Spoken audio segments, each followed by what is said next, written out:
Hey everybody, we're Shayem and Chris, and this is Fan Team Radio.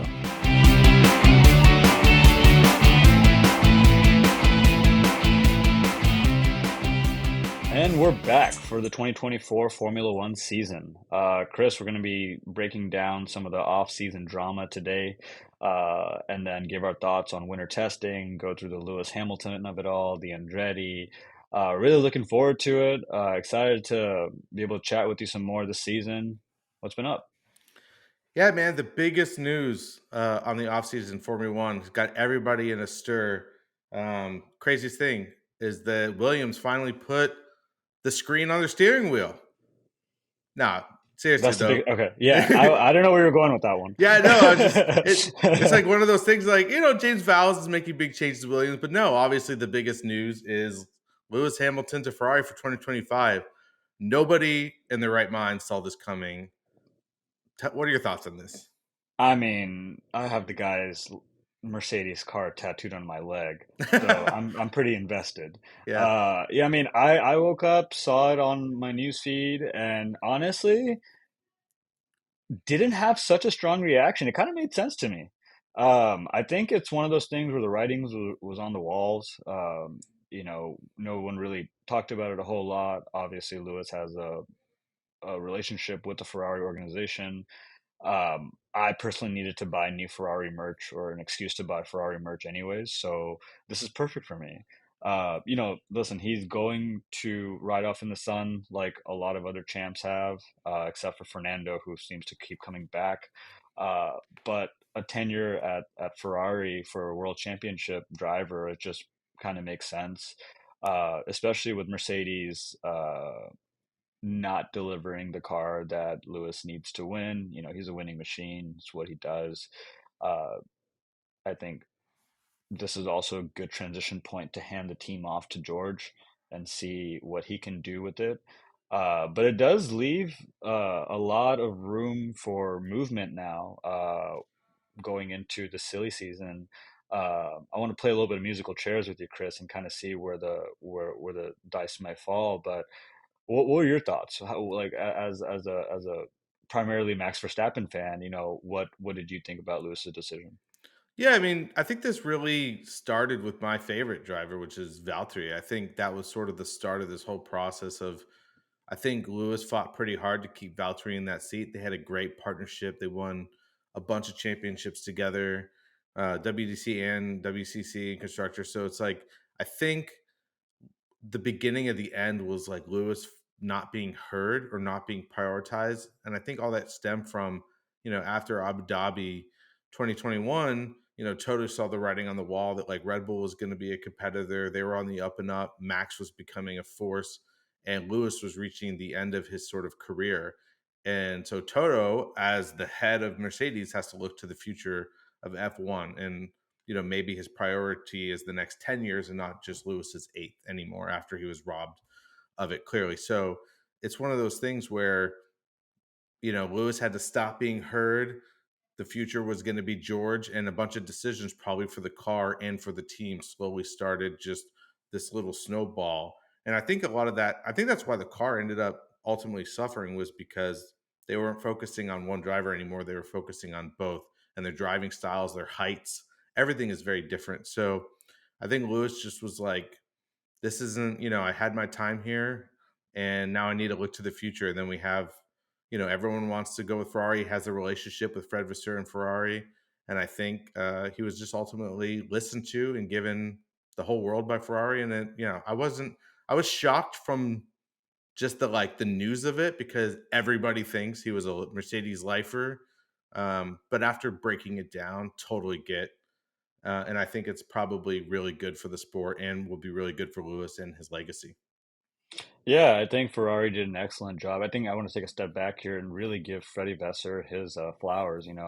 Uh, we talked about it last season, Chris, where we had, our share of concerns on him transitioning from a works team to Ferrari and how much of a pressure box that job is. Uh, I think Ferrari did a great job at placating to Lewis's needs, right? I think they gave him something like a board seat that Mercedes just wasn't going to budge on. Obviously, it's a incredible payout for him. I think 100 million plus per year over 4 years. They're gonna pick up his 44 initiative that his social outreach initiative. So, they did everything that they could to get the guy, and they got him. So now it's a matter of what are you going to do with him, which leads us to probably one of the most exciting silly seasons in recent memory coming up, and this is probably one of the most explosive way to start it off. So with Lewis leaving, I would love to get your thoughts, Chris, on who are going to be the fill-in drivers, right? Like that's a really sterling job. The Mercedes, uh, D1 seat, which is going to go to Russell, and then the D2 seat, is still a really great gig to have, and not as much pressure as a Red Bull driver, right? So you can really kind of be flexible with the kind of people that you put into that seat. But Mercedes has Kimi Antonelli coming up the ranks, really, you know, uh, talented younger driver, and they want to make sure that they have room for him and the runway for him to succeed as well. So I have my thoughts on this, but I want to hear from you, Chris. Like, who do you think are going to be your top three replacements for Lewis in a Mercedes seat? And I'd love to understand if you think they're going to be long-term prospects or short-term prospects. Sure. I mean, until winter testing, honestly, Kimmy wasn't on my radar. I didn't really know a lot about him, but I watched a little bit of winter testing. I got a lot of feedback from guys like Will Buxton and other commentators, and it sort of makes sense. Like, this kid is supposedly the next Max Verstappen, Lewis Hamilton, and just sort of a force to be reckoned with. He's got all the talent. Talk about him skipping, straight into F1, depending on how he does in F2, but very likely going to dominate that aspect of the sport. And um, the breakdown that Will Buxton gave was that Mercedes had an opportunity for Max. They could have signed him, but Toto didn't have the seat available for him and ultimately lost him because Red Bull was willing to give this 17-year-old phenom a seat. And, the rest is history. And now Max is a Red Bull for life kind of guy. Uh, you know, that's what we said about Lewis. But I Until he think goes to Ferrari, until yeah. he goes to maybe Max will end up at Ferrari at some point. But We're uh, we're calling it now, people. We're calling it now. so, yeah, I totally think that Toto is 100% looking at Kimmy and just deciding whether he wants to not have that opportunity because if he picks another driver, he might lose that opportunity to have Kimmy if someone else snags him up, in a Mercedes Alpine or sorry, McLaren Alpine drama type situation with Oscar. Like, so I think if he performs in F2 and does a really good job, it's going to be Kimmy. The only way that I see Kimmy not being in that seat is if James Vowles has, the cojones to kick Logan Sargent out of William and put Kimmy in that seat early and, give him a ride until the following year if they do a 1-year deal with someone else. That being said, if it's not Kimmy, obviously I think my main two picks are Alonso and Sainz. I kind of hope Sainz goes to Red Bull. That's just me, but I think otherwise, I think he deserves a top seat, and I think it'd be great to watch him compete against Ferrari in another big team. But otherwise, it's Fernando for me.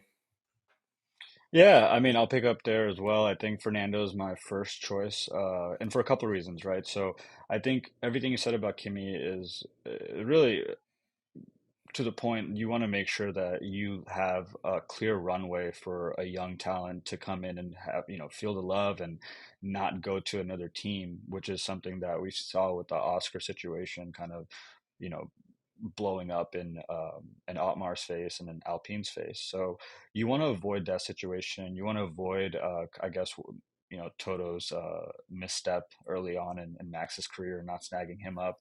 So someone like Kimi coming in, you want to make sure that there's enough room for him to come into the Mercedes family, whether it's right into Mercedes or through Williams. um, you're gonna need probably about a year or two for that to develop out, right? For him to at least like prove himself a little bit more, and then have that justification to bring him into the F1 side of the world. I think you need a stopgap, right? So Fernando offers the perfect stopgap, and when I first saw the news of Lewis leaving for Ferrari, there's a lot of speculations as to like, does Mercedes get someone immediately right now? Like, it's kind of an embarrassing position to be in, right? Like to kind of be caught with your guard down, and your best driver leaves to a really fierce competitor, and no one seemed to have known about it until like the 11th hour. So what I was hearing is that Alonso would make a perfect kind of placement in terms of splash effect, right? Like this guy is already a world champion. He's driven for pretty much every team on the paddock. Right. Mercedes would just be one that would be a great way for him to kind of end his career at. He wouldn't have to put up with kind of the drawbacks of being next to Lance Stroll and that entire drama of the Stroll family. And I say he probably has 2 years left in him, but this guy could probably go into his 50s and still be crushing it. But you can give him a 2-year deal, get him in there. He still has that splash effect. It allows Mercedes to kind of recoup a little bit of that embarrassment. They fill the seat with another brilliant driver, someone who works really well with George Russell. I think Alonso would be my first pick, because he would fill an immediate performance need. He would be able to provide feedback to to the to the Mercedes team in terms of like, what does the 2026 car need with the new regulations coming up. He's a great partner for George. And he's not going to be like the long-term person, like he's just going to be someone that can come in, do the job really well, and do it in a way that Mercedes, fits their brand. My second is also Carlos Sainz. I think Carlos, like you mentioned, has a better chance of developing his career, maybe another degree or two. I don't think, unfortunately, Carlos is going to be that world champion driver. But if he's open to maybe taking a back seat to Max and just picking up a bunch of like, constructors championships, that could be a pretty great gig for him. He's already part of the Red Bull family, or he was a part of the Red Bull family, so it's not like it's completely a novel move for him. So I do want to see Carlos do well, and I want to see him have a somewhat long-term contract. I don't think if he went to Audi and had the D1 drive there, that he would be able to really get any kind of hardware. Um, but if he is okay with picking up constructor titles and kind of having that under his belt and just having like podiums, going to Red Bull and being the D2 driver there, I see that might be probably one of the best options for him. My my last one is going to be Alex Albon. I love Alex. I think the entire paddock loves Alex. Uh, Him and George are friends. They get along really well. Uh, to your point earlier about George and Lewis being so different in terms of dimensions, Alex and George are actually quite similar in terms of their length and lankiness. So the car wouldn't have to change a whole lot for either. The setup wouldn't have to be so different. Um, the thing is, I think Alex would just be another young driver that won't get them into like a championship winning like position, right? I think him and George are just so similar in ways that it would kind of just leave the team at kind of like a plateau. I think there's like the possibility the plateau is going to be a lot quicker than if you have someone like Alonso come in.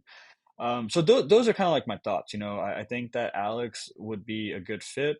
I don't think he would bring them into like, world championship competing form. Um, I think Signs would have a similar effect where he would come in and maybe perform decently, but not put them in like a constructor championship kind of situation. I think Alonso is like the best uh, option in terms of giving Mercedes the next year or two with someone that's really venerable and knows what he's doing, and he's a great driver. while also giving them a chance to kind of build a runway for Kimi to land on. So those are my thoughts on the musical chairs in terms of Mercedes and what the implications are with Lewis's departure next year. Anything else that you wanted to expand on, Chris, before we hop into some other things? Yeah, I mean, I think the last little cap on this is that I think a lot of teams are, not thinking about this year or next year anymore. Like I think a lot of them are thinking about what does our line look like for 2026 when the new regs hit, because unfortunately, all signs point to Red Bull dominance until that time, and then who knows what happens at that. So, you know, I think, you bring up a lot of good points with like Fernando and stuff like that, being able to help really develop what the car needs to be in the new era, because he has a lot of experience.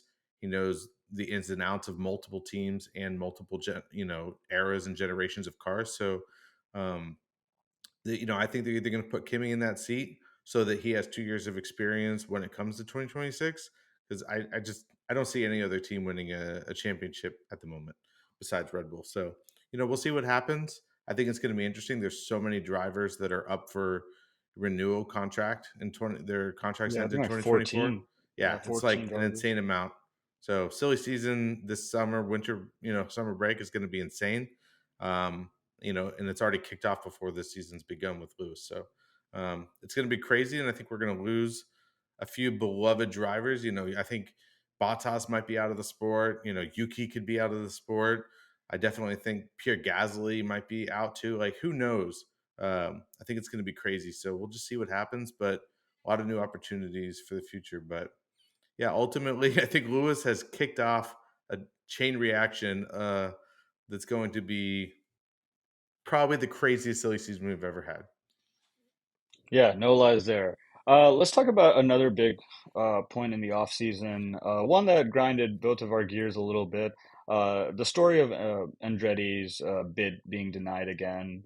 Uh, F1 had their what was it, Chris? The FIA was cool with letting them in, but then when it came down to F1 leadership, they're like, "Hey, we're going to deny you guys because we don't think you're going to be competitive enough."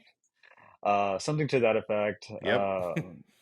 And which is ridiculous because you have Haas on the grid, and they're not in any position to to compete, right? And what's frustrating here is the amount of money that Andretti would put in this if they were to have gotten in this year is like three times less as what it's going to be in 2028 when F1 has asked them to kind of resubmit their bid if they're still interested at that point. Right. I get it from the sense of the teams that obviously the sport's bringing in much more money.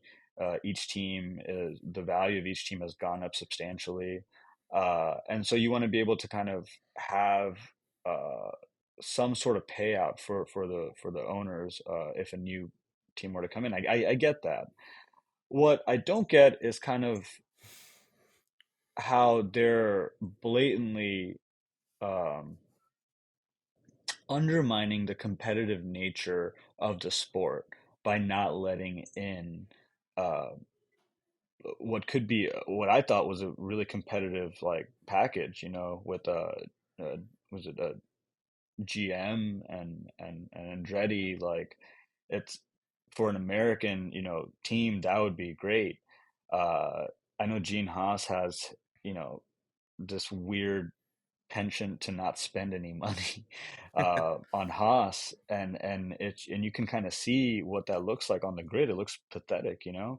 Um, but it's really something that showcases kind of the F1's leadership's. I guess I want to say greed, Chris, is really what I want to say. I was trying to It's tiptoe great. around it and find like a nicer way to say it, but it's just a lot of greed. These guys have found kind of a money pit, and they are blatantly trying to kind of line their pockets, even if it means that the sport itself is not, the best that it could be and the best product that it could be. this kind of shit doesn't really fly in the NBA, doesn't really fly in the MLB or NFL. So I'm curious to hear your thoughts, Chris. Do you think like first of all, what did you think about their reasoning to deny Andretti's bid? And second of all, do you think that it's worth them resubmitting their bid in 2028? Yeah, I mean, I think the biggest issue with the Formula One conglomerate of teams, the business side, all the leadership, is that their biggest mistake was they made the playbook, they put out the rules, and Andretti followed it to a T, and they still said no. It's like a false democracy. It's like, rigged election kind of thing. It's like y- they made the bid so high in their mind at the time of 200 million, like no one's ever going to pay this. And then they have a serious racing team who has history in the sport, who has history in all of automotive racing across the board, and they have a major manufacturer behind them with Cadillac and everything. They've shown a willingness to spend the money, to put the effort and everything in, and they're still denied because like we just don't think you'll be able to perform. And on that note, you brought up the good point. Like Haas exists, Sauber right now exists, Alpine exists right now. It's like there's tons Kick of steak, steak, kick steak, baby. There's kick steak, baby. there's tons of teams that are on the good right now who literally have a very close to 0% chance of ever winning a race, and at least in the current moment. And I think Andretti would actually bring fuel to the fire, like, and they're going to bring expertise. They're going to learn. Yeah, they may not be winning championships off the bat, but I'm sure Red Bull, Ferrari, and Mercedes would be happy with them coming in and not winning a championship. Also, the sport is growing. It's so much more massive now. They have 24 races on the calendar.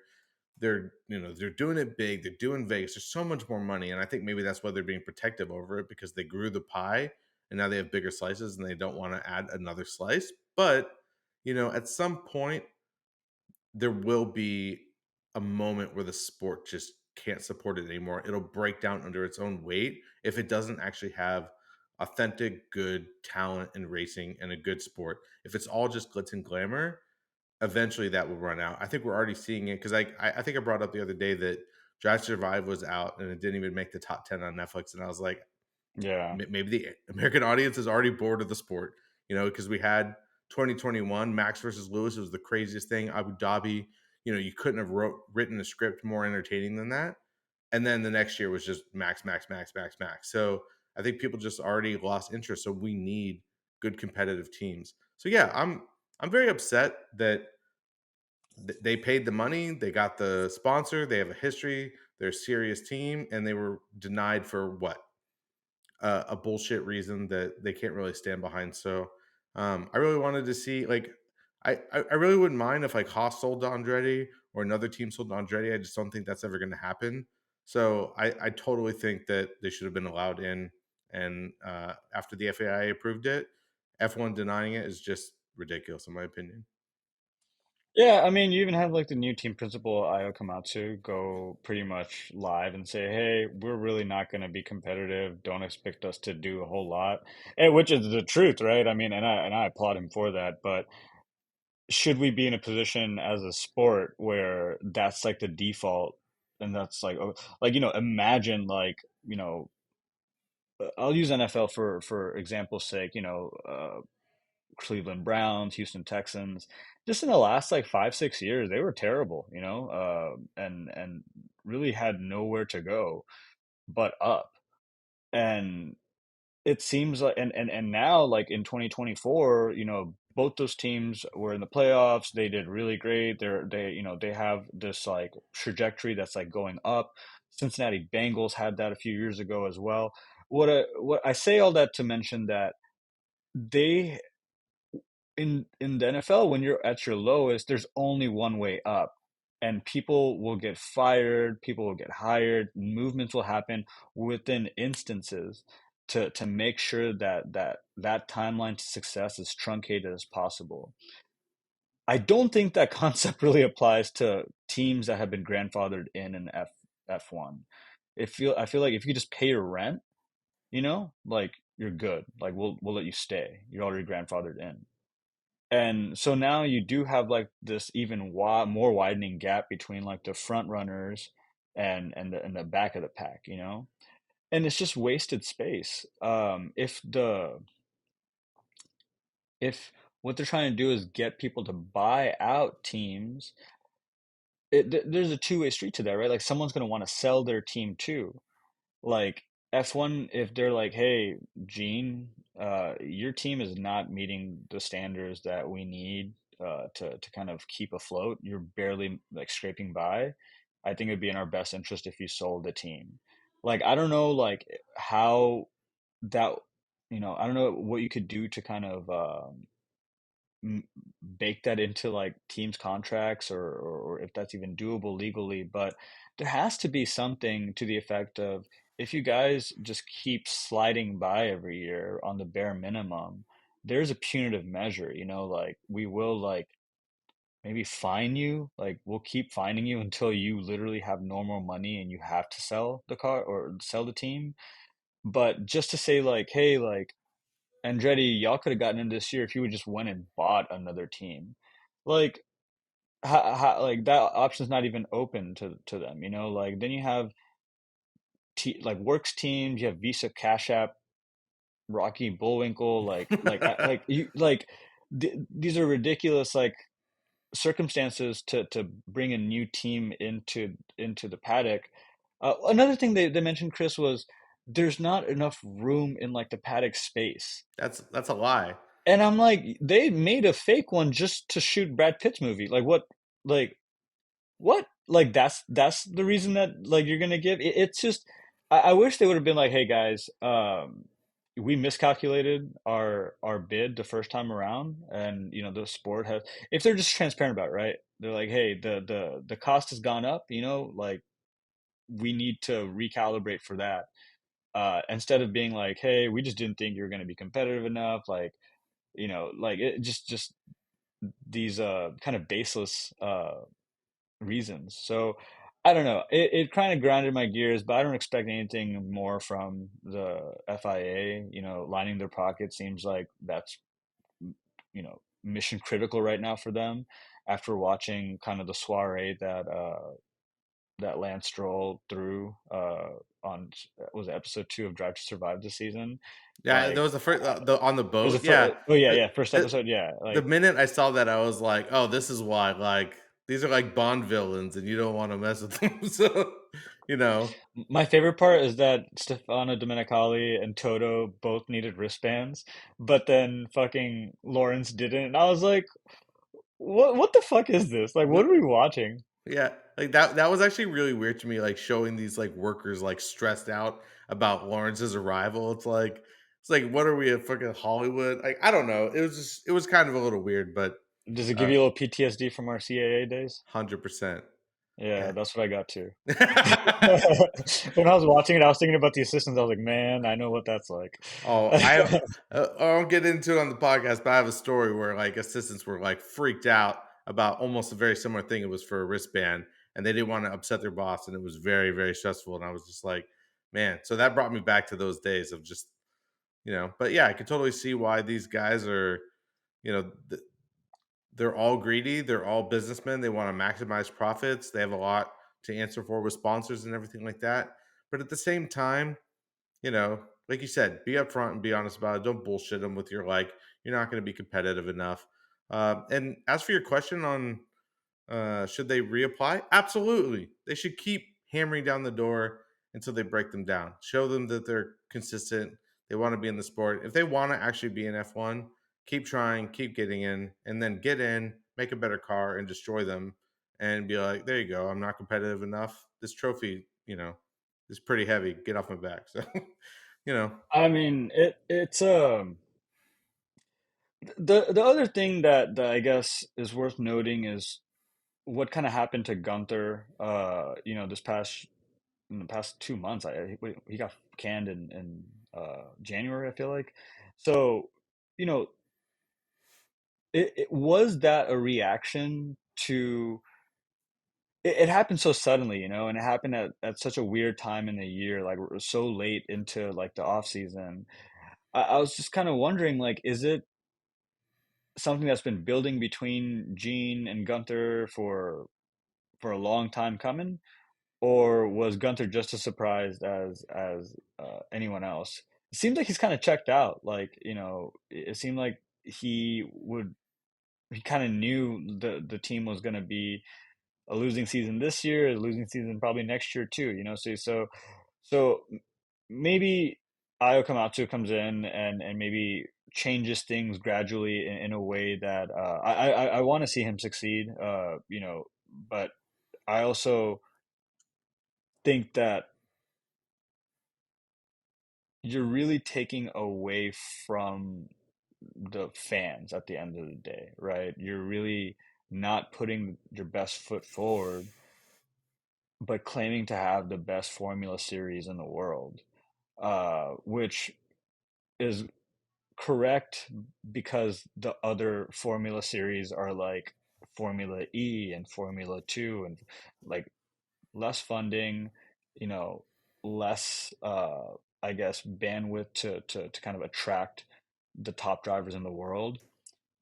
But it's not like F1 is so great, and what you mentioned of like the declining kind of viewership around Drive to Survive, like that's probably a really good indication of, you might be losing the American market if you don't do something like bring in an actual American team instead of just doing these like weird, you know, I don't mind having multiple races in the US, but like at a certain point that's not going to be like the way to break into the US market in a way that is stable, like that, like those races can come and go really quickly.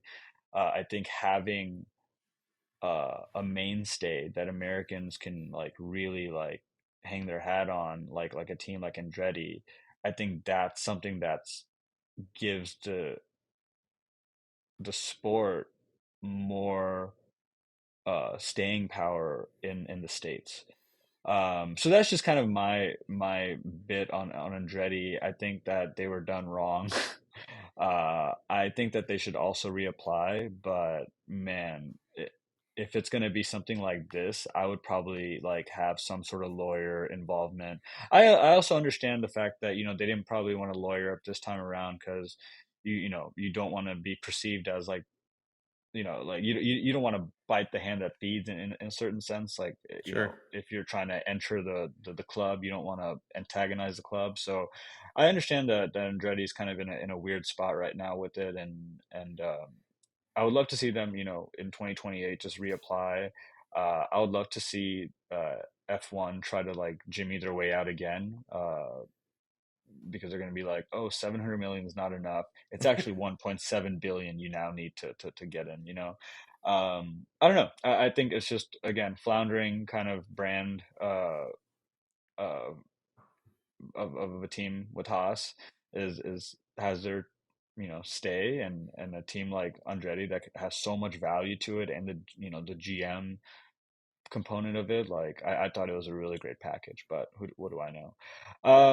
Let's talk about some of the thoughts on our winter testing in the past couple of days. Gearing up for Bahrain and Thursday, Friday, Saturday of this upcoming week, so it's going to be a little bit different. What were your initial thoughts, Chris, on winter testing? Did it kind of align with what you were already thinking was going to happen, or are there any surprises that really you wanted to point out? Yeah, I'll get to that one second. I just want to touch on one more thing about Gunther. I think I saw that a couple days ago or yesterday. I think I read that actually, obviously, there's two sides to every story, but Gunther came out, I believe, yesterday and said that it was actually his choice to leave, and that it was a sponsored dispute. I think Gunther sold some sort of big sponsor and wanted a piece of the pie, and Gene said no, and Gunther said, "Okay, bye." But I totally think that you're right, though. I think Gunther had checked out a long time ago. Strangely enough, though, I think it's actually good for the sport. If you've seen the last few seasons of Drive to Survive, Gunther's been completely stressed out. And then see episode 3 of Drive to Survive this year, the juxtaposition of Gunther versus James Vowles was so mind-boggling to me in terms of like the team principal, James Vowles coming in super data driven, super interested in performing in the team, going into every little nitty-gritty detail and being straightforward and upfront and honest about it and just literally saying I walked through the door. I've seen everything. It's much worse than I expected. It's time to get to work. And then Gunther sitting at the table and being like, Williams made a huge leap. I don't know how they did it. I have no idea, but they did a good job. And it's like, how long have you been in this sport? And like, you're sitting there as the head of an organization going, I don't know what they did. And it's like, then you probably shouldn't be leading a team. But, Yeah, obviously, I think his shtick was getting a little bit old. I think the only problem, like, listen, my as much as we've joked and talked about, the legalities of Haas and Gene and all that kind of stuff, I just totally think that this team for Gene is a billboard. I think he makes more money in his other industries, and it probably pays him really well for everyone in those industries to be like, oh yeah, that's the guy from F1. Like, let's do business with him, or let's buy equipment from him. Maybe he'll give us box seats to races, all that kind of stuff. So even if he breaks even in F1, it's probably massively profitable for him, and he has a zero incentive. And I think that that's part of the problem. But yeah, going into winter testing, Haas is right where they should be. At the back of the pack. I only watched a little bit of winter testing. Like I was able to put it on every now and then, sort of catch the highlights, look at the reels and everything, and see what's kind of going on, and listen to some of the interviews. And kind of unfortunately, I think we're sort of where we were at the end of last year. Red Bull's going to dominate. We have Ferrari and Mercedes kind of in the hunt with McLaren in there as well. And then the rest is just kind of where they were. Like, Haas is going to be bad. Sauber, kick, steak, you know, whatever going to be. I think the only team that might surprise us is, VCarb, Visa Rocky Bullwinkle, as you so put it, because they're taking a lot more of the Red Bull philosophy of car design. I don't think they're going to be great from day one, but I think that they could move up to the pack and be the best of the rest at some point. But ultimately, just thoughts are like, I think the season's kind of already over, but it'll be interesting to see what happens. Yeah, I'm right there with you. We know Red Bulls are probably gonna leap miles ahead of the pack, especially with the development they're going to put into this car, which isn't even probably going to be that much. Quite honestly, they somehow went to the no side pod concept and still are crushing it. I think it's a way for them to just give a big fuck you to the rest of the paddock on top of just already beating them, especially the Mercedes. Uh, I think the team that interests me the most at this point is McLaren. I think that going back to Drive to Survive episode with McLaren, it's they touched on Lando's kind of unfortunate luck with his ability to kind of get a win.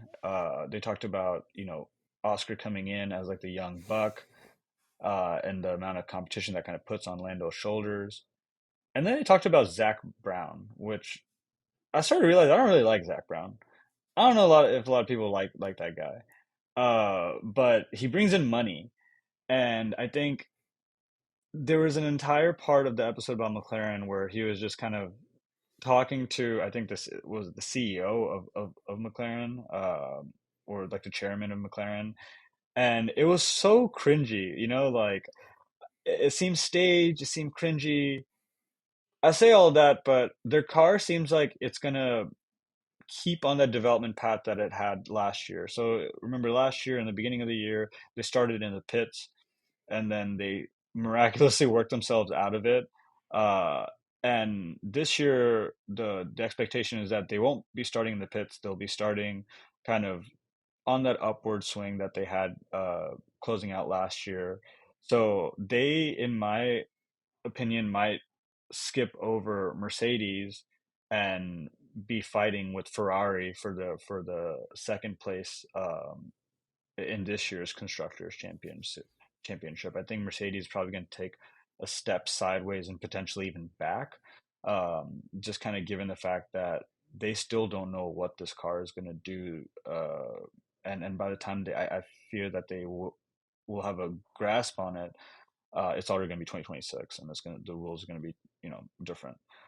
So I think McLaren is going to be a team that I kind of keep my eye out for, just based on the winter testing. Obviously, it's so early to kind of say like who's going to land where, but there are implications that we're able to kind of pick up on from the testing speeds, and from what I've seen, it looks like Oscar is coming in hot this year.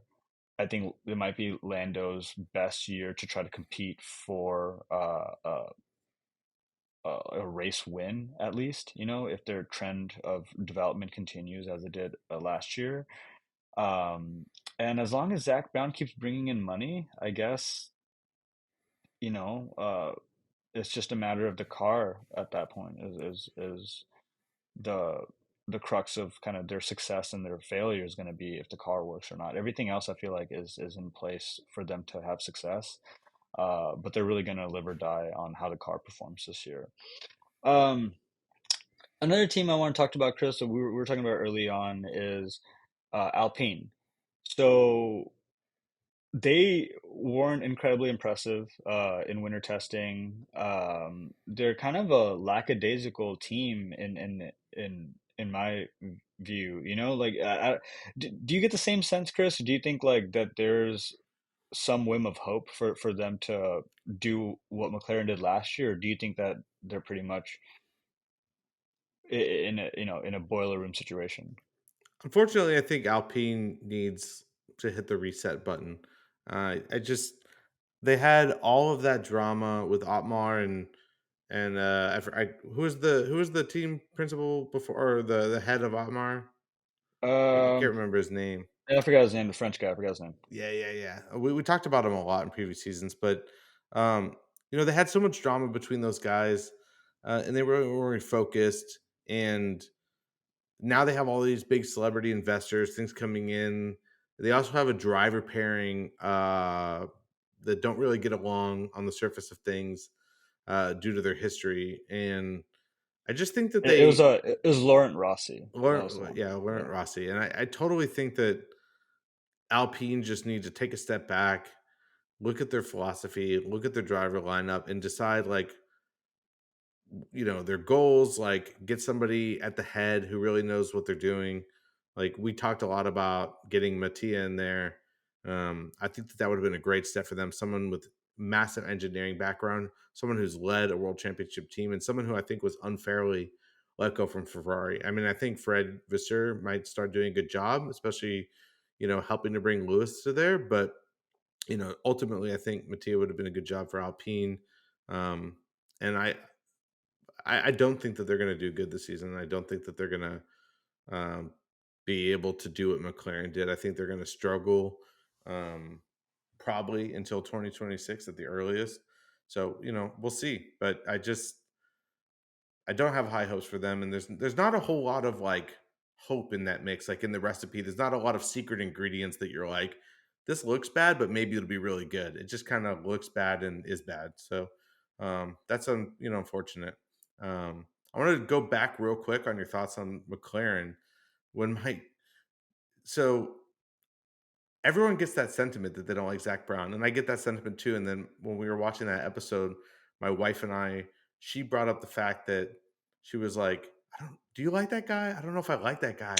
And I was like, "Is it is it that he's not really likable, or is it that like he doesn't fit in with the crew, and so he looks not likable? Like we all like Christian and Toto and all and Lawrence because they're these big flashy players, and I don't think Zach fits in that bubble, and then he's not part of the clique.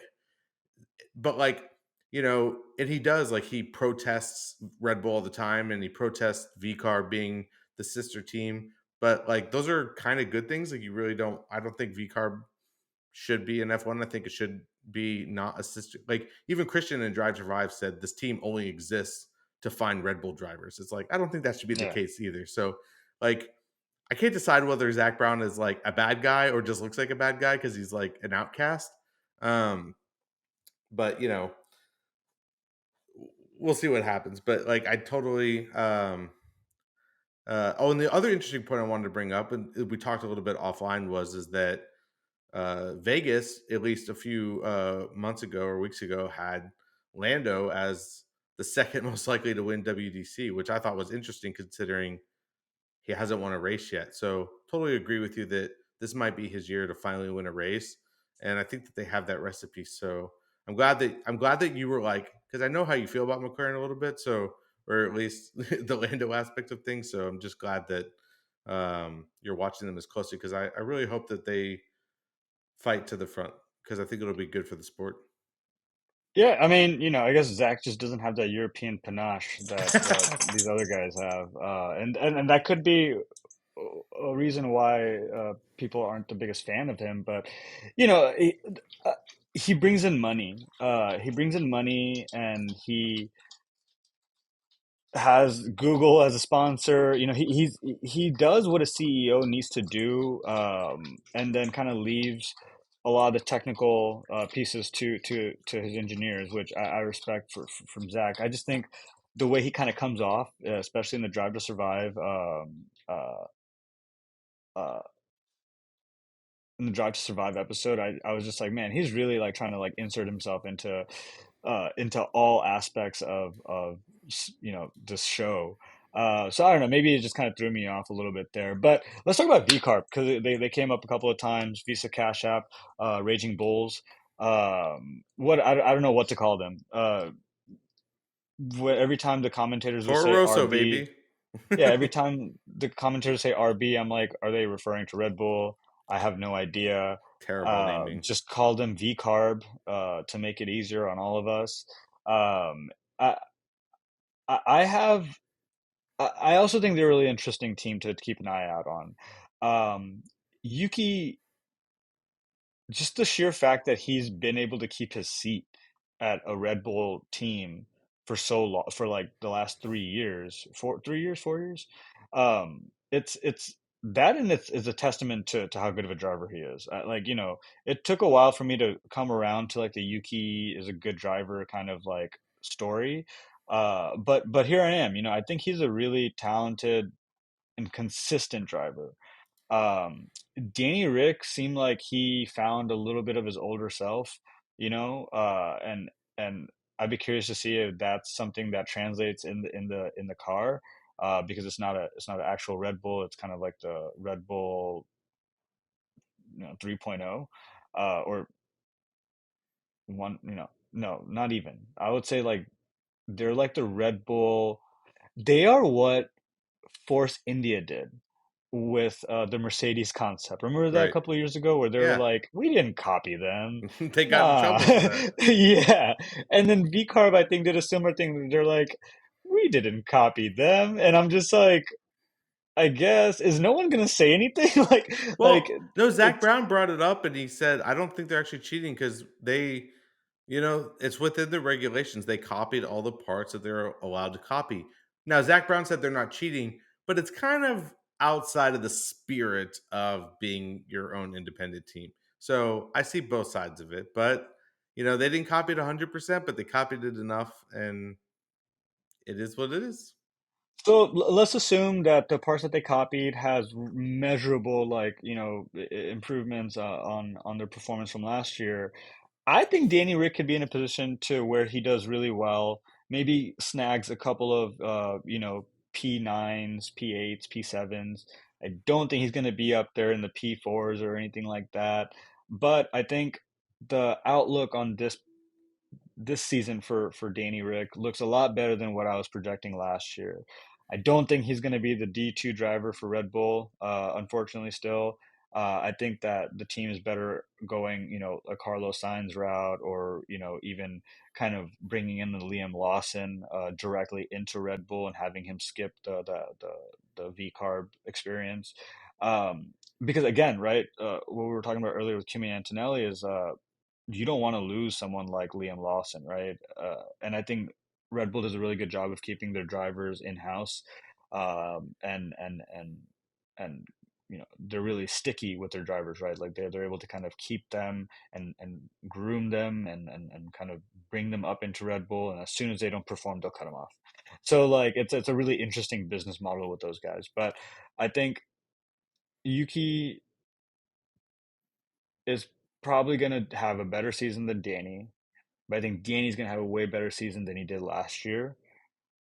And if all goes well, they might end up in like P5 for the constructors championship.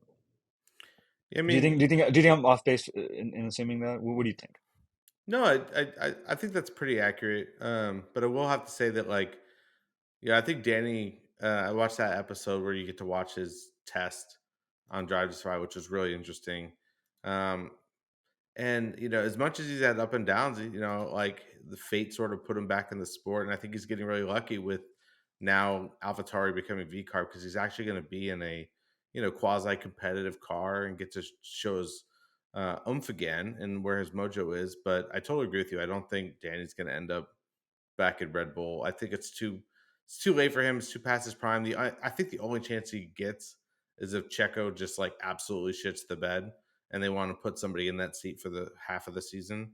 I don't think that's going to happen, but you know, but yeah, bringing up Liam Lawson again, like it's one of those guys I totally forgot. Like I want Carlos in that seat, but yeah, how do you pass up Liam Lawson? Like I don't know. It's just eh, like we're right back to the musical chair thing. It's going to be an interesting season, but going back to V Carb, just I think they're going to be right where you said. I think they're going to maybe kind of best of the rest, and I think it'll be really interesting to actually watch Danny and Yuki sort of battle it out in a quasi competitive car finally.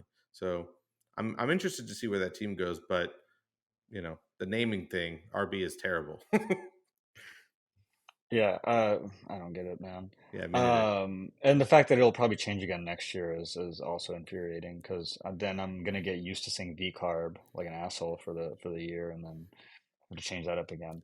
But before we leave here, Chris, I want to get your thoughts on two things. So first is the Nick DeVries episode.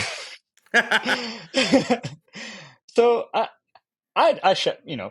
he's our best friend, and like we shout on him a little bit, last season. I felt really bad for the guy.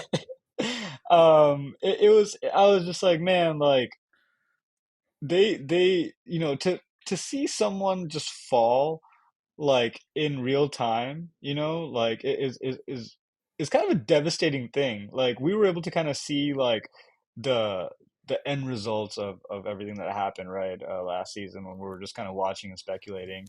But then when you really put a camera in front of him and like kind of sit with it and sit with him while he's just kind of going through it, I don't know. There's a part of me that I kind of felt for him. I was like, man, like that seems like a really really shitty experience to have to kind of see like your season slipping away, your career kind of like backtracking, and there's really not a whole lot you could do other than I guess competitively race. But then, Logan Sargent gets the whole season to do it, and Nick kind of got cut at the knees. Logan's getting 2 seasons when he should have gotten 4 races. Yeah, I mean, it just goes to show you how kind James Val is. But yeah, like, what did your perception of Nick DeVries change at all after watching that episode? So I'm gonna give two perspectives on this. One, it was sad. There was definitely sad emotions to be had. It did feel like shit at times watching him go through this. However, the saddest part about the episode was how shitty the freaking kitchens in a Monaco apartment were. I was like, oh my god, like how much do you guys pay? And this looks like a freaking one bedroom or studio Like in a LA. dorm. Yeah, it looks like Yeah, a I was like, dorm. this does not look like a multimillionaire's flat, but whatever. But at the end of the day, my wife said the exact same thing. She was like, "Oh man, that's really sad. Like, I feel bad for the guy." And I was like, "Man, this guy lives in Monaco. He's a Formula E champion. He raced in F1. He'll be like, fine. he went to school. Did he go to business school at Harvard for like half a season or half a semester? It's like I think he'll be all right. Like, you know, yes, but you also have to go back and remember he was incredibly cocky last year at the end of Drive to Survive. When he got the seat, he was like dogging on Yuki before he ever sat. And in the beginning of his episode, he was like, "How do I put this nicely? Yuki's a good driver, but I'm better. I'm I'm more more experienced. complete. Yeah, I'm more experienced." And it's like, and then you could just completely shit the bed. And then like he was like kind of an asshole to his taxi driver too. He's like, "Can you speed up? We're gonna be late." And it's like, and it's just kind of like, I don't know. It just seems like a dick. And so yeah. sometimes dicks get their karma, and you feel bad for him because shit happens and he didn't get his chances and everything like that. But unfortunately, that's what happens in the Red Bull family. They're ruthless. They have guys like Max Verstappen as their lead, and they have expectations of their drivers. If you're in there and you just completely shit the bed, like you can't come in as a two-time Formula E champion, someone who's won F2, someone who's won F3, someone who's like dominated every sport you've been in, and then you can't even beat your teammate. I I just, I feel bad for the guy from you gave it your best, but ultimately he had too big of a gap between his success in racing and his chance in F1, and he just wasn't up to speed. It wasn't up for the challenge, and he had his shot and he got it. Most people will never get that opportunity, and it just didn't work out. Sorry for the guy, but you live in Monaco. I'm sure you have a great life. Move on. Oh, I'm glad I asked you about that because I was so close to being like, maybe he's all right, but now I remember he's an asshole. He's an So, asshole. like, so yeah. So I actually don't feel too bad about him, and I'm glad that he got what he deserved. He's not going to be Um, working at McDonald's going, would you like some DeVries with that? But never mind. That was terrible. I was gonna put in a laugh myself, but you did it for me. All right. So speaking of Red Bull family, let's turn our attention to the father of the Red Bull family, Christian Horner. Obviously, he's going through a moment right now that isn't sterling, but Has and, Daddy you been know, good this year? oh God, that was such a weird fucking scene. I'm sure they edited that like at the like last second. But still, like, Just even if it was yeah. edited, like watching Christian argue with Santa about how fast, like Santa's like, I'm the fastest person in the world, and he's like, what about Max Verstappen? What about And you Max can you can see Verstappen? that Christian was actually getting irritated, like, I'm the head of Red Bull. You need to say Max. Like, he's my boyfriend. I want him to love me. I'm being serial. Yeah. No, yeah, I awkward. mean, so let's say the House of Cards falls on him, and he is asked to leave Red Bull because of him being naughty boy. What do you think happens? Like, I'm just curious to hear from a Red Bull like fan's perspective. Like, what do you think Helmet comes in and just becomes like the top dog and just kind of runs the team as he desires? Or like do you think that they go on a scouting mission to find another team principal? No one's gonna be able to take Christian's like no one's gonna be able to fit Christian's kind of shoes in that org, but they're gonna have to have something. So what do you think that something is? Yeah, I mean, like, listen, like, I don't want to speculate whether Christian is going to be in or out. Like, there's too much not unknown to the public, but and also, like, I just don't think I know enough about the potential team principal market. Like, I would have never guessed sort of the team principals that got slotted where they were, the Haas and James and so on and so forth. Like, so I don't know enough about the potentials there, but listen, I think every dynasty, like every major sporting organization has a time limit, right? Like all the biggest and greatest, the Yankees fell at some point, the Chicago Bulls fall. Like I think Red Bull is never going to be Red Bull forever. And so I think at some point all comes tumbling down. So Max has a limit on him for his interest in the sport and his domination in the sport. Eventually, it'll be Kimi Antonelli or whoever else comes up to the ranks, Oscar Piastri, Orlando. And so I don't think Christian's going to last forever. So I think eventually they have to figure out this change. But if he does replace, I honestly don't know who could take his spot. Like maybe they have GP in there. Maybe I don't know. Max is not going to drive without GP. So yeah, Helmet probably just runs things for a little bit until they find a suitable replacement. Um, but Helmet doesn't have that. I don't know. He just doesn't fit that mold that Christian fits. So I'm not Yeah, exactly he's sure. also he's also had a couple of misfires. With Nick DeVries being one of them. Bringing him on as what was more of a Helmet's choice than it was Christian's, and I think Christian, uh, all everything else aside, just kind of his acumen as a team principal and to be able to call the right shots really early on and have that foresight is is a talent I just haven't seen recreated with any other team principal, Toto included, in F1. Now that could totally change if Toto's like puts all of his cards on Kimi Antonelli and Antonelli comes in and just absolutely whoops ass. Then I would say Toto is also there. But from what I've seen in the past, just 4 years, 4 or 5 years, is that uh, Christian has just been making really astute decisions like years ahead of when they actually kind of matriculate and form and so I think that's going to be something that Helmet's going to fall really short of. And I think to your point that that's going to be kind of the starting of the undoing of Red Bull's dynasty. Um, Again, everything's still kind of behind closed doors, so we really won't know what's going on until we know. The accusations are is that there's harassment charges against him from a previous employee, a female employee. The nature of those um, messages aren't fully disclosed yet, Chris, unless I haven't, It's all yeah, behind closed it's all doors, as kind of, far as I'm yeah. aware. So they do a pretty good job of keeping shit behind closed doors.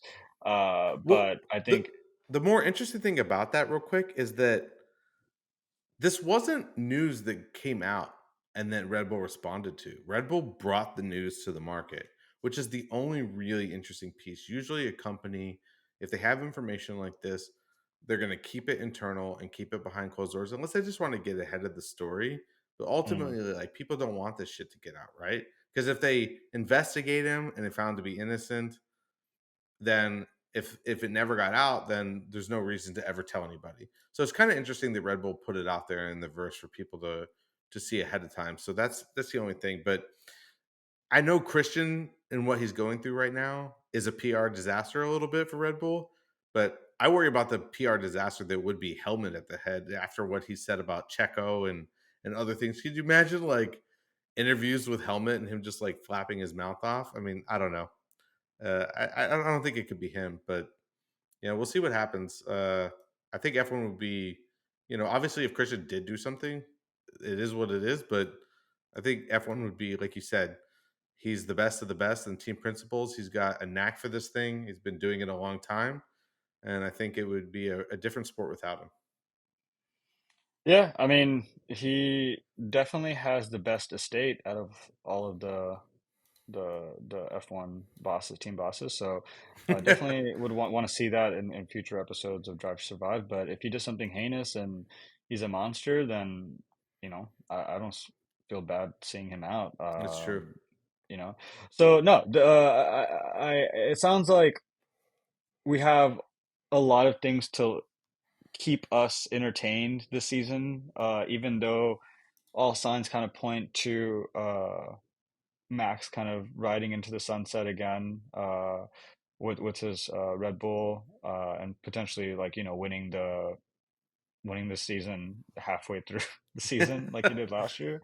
But with that aside, I think there's a lot for us to kind of chew on this season, especially gearing up for a really, really silly season with a bunch of drivers in movement. So I think we'll see how things look Thursday, Friday, Saturday this week in Bahrain, and That's right. We're a day early this week. we're a day early this week.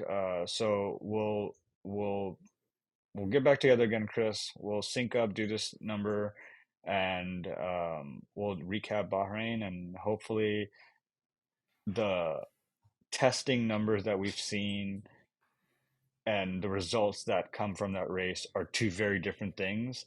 Gives us a little bit more to talk about. Yeah, I mean, listen, like if Max does ride off into the sunset, like if we just ignore P1, I think we'll have a very interesting grid and shake up from P2 to P20. Like there will be some battles. I think watching Ferrari, Mercedes, and McLaren battle, and then to see who dominates, to see if Williams progresses further up the field, see where V Carb really ends up in that mix, and obviously we're expecting Haas and kick Audi, Sauber, whatever it is, to not perform that well. But I think there's a lot of progress to be had from a lot of the other teams. And like you said, this is Formula One. This is motorsport. Reliability, even though it's much better these days, is always a factor, and anything can happen once the lights go out. So I'm excited to get started, and I'm excited it's a day early. So looking forward to doing Bahrain with you in just a few days, and finally get this F1 season off the ground. Yeah, well, we're looking forward to it. Race is going to be Saturday the 2nd. Um, I'm excited. Hopefully my Mercedes can kind of surprise the world and really at least try to get P3. All right, Chris. With that being said, we'll see everyone next week.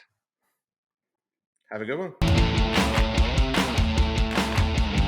Thank you for listening. Shayem and I would love for you to join the Fan Team Radio community. So please like, subscribe, or follow on your platform of choice, and we'll see you next time.